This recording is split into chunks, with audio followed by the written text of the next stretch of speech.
This is a 3D printer or a rapid prototyping machine, and just a few years ago, it cost about $250,000, okay, to have one of these. The technology's been around for a while. It was an invention, but not an innovation. It's now becoming an innovation. Now think of what that means for manufacturing. In the future, you're not going to stand in line at the Apple store waiting for the next iPhone to come out. You're going to print it at home. Think of the music industry.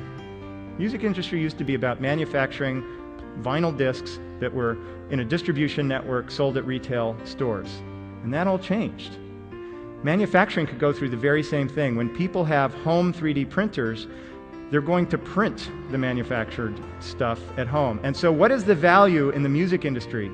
It's not in the physical good. The value in the music industry is the intellectual property. It's the song, it's the data. And I think the same thing is going to happen in manufacturing, because the complexity is free. The 3D printer doesn't care if it's printing a Lamborghini or a Camry. It costs the same to print either one. And I talk about printing a car and you laugh, except for the fact that that's already in the past. That's already happened. Herbie has printed a 3D car. Did you know about the 3D printed organs?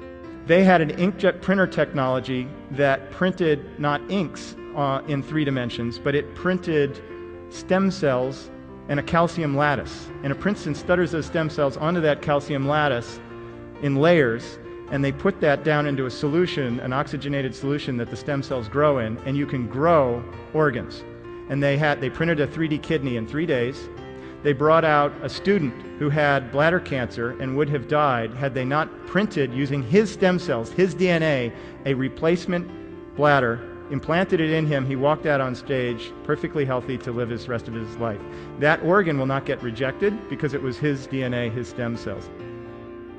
When you think of people having 3D printers at your local mall, printing out your tennis shoes, maybe in your home someday, it means that manufacturing is going to change, not just in how we make and how we get our products, but the fact that we don't need to do mass production. Not everything needs to be the same. We can get back to the master craftsman days before the Industrial Revolution, but at the price point that's even cheaper than the Industrial Revolution, because we don't have to transport, warehouse, and put on the Nordstrom rack the stuff that didn't sell.